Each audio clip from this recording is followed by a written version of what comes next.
কালামটি পড়ে তেমনি নারী ভাষা পরিবেশন করেছেন। আমরা প্রত্যেকে ওনার কাছে অনুরোধ করব সেই কালামটি আজকে আরেক গজলের তালিকাতে পরিবেশন করার জন্য। আসসালামু আলাইকুম ওয়া রাহমাতুল্লাহি ওয়া বারাকাতুহু। প্রতি সপ্তাহে আজ রবিবার আলিম একাডেমি থেকে আমরা কবি ও শিল্পী একত্রিত হয়েছি।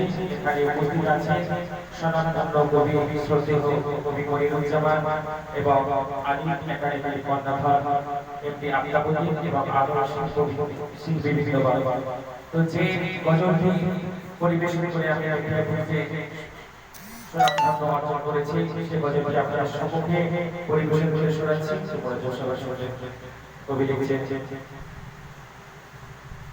কে আনিলো শান্তি শোধা নিখিল বিশ্ব চরাচর,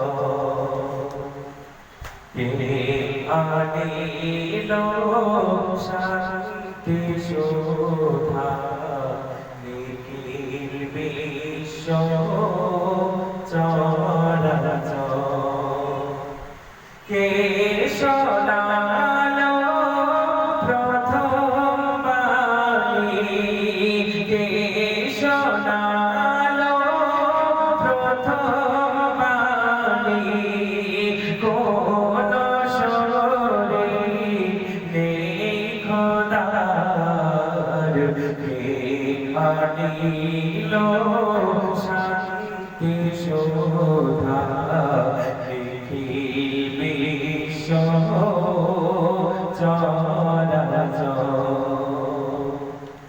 কে আনিলো কলেমা কুরবান মানবের সেরা সংবিধান, কে জানিলো দীপ্ত মশাল বিজ্ঞানের বড় যে বিজ্ঞান, জানিলে যুগের রীতিনীতি,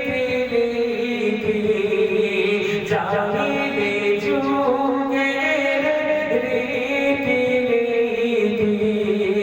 ভেঙে কে করলো জোয়ার,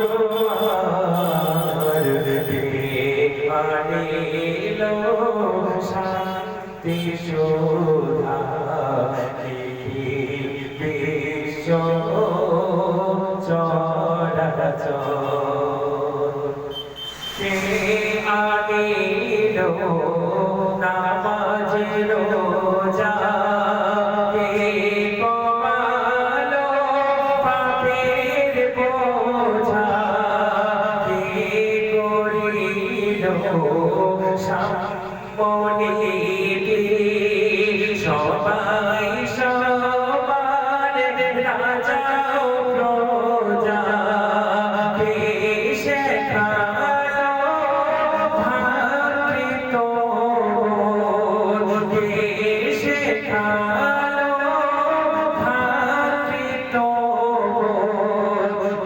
বিশ্বপ্রেম মানবতা, কে আনিলো শান্তি শোধা নিখিল বিশ্ব চরাচর,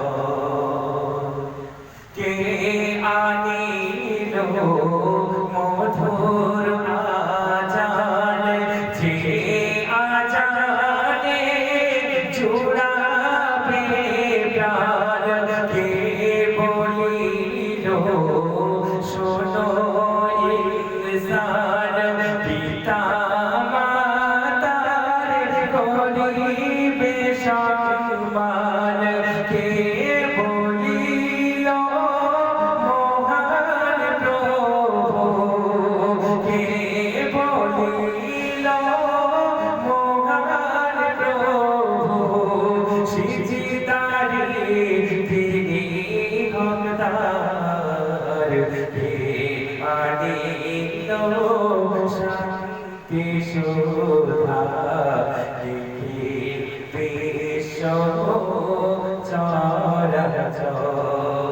শেষ কথা আমার প্রিয় কবি সুখদেব মনিরুজ্জামান যে মাঠে লিখেছিলেন, কে দেখালো আলোর দিশা, কাটলো পাপের অমানিশা, কে শোনালো হাদিস বাণী, মিটলো সবার জ্ঞান পিপাসা।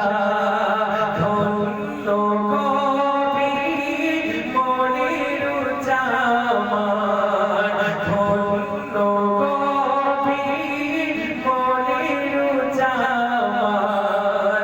উম্মত হয়ে মুস্তাফার আনিলো শান্তি সুধা, বিশ্ব চরাচর।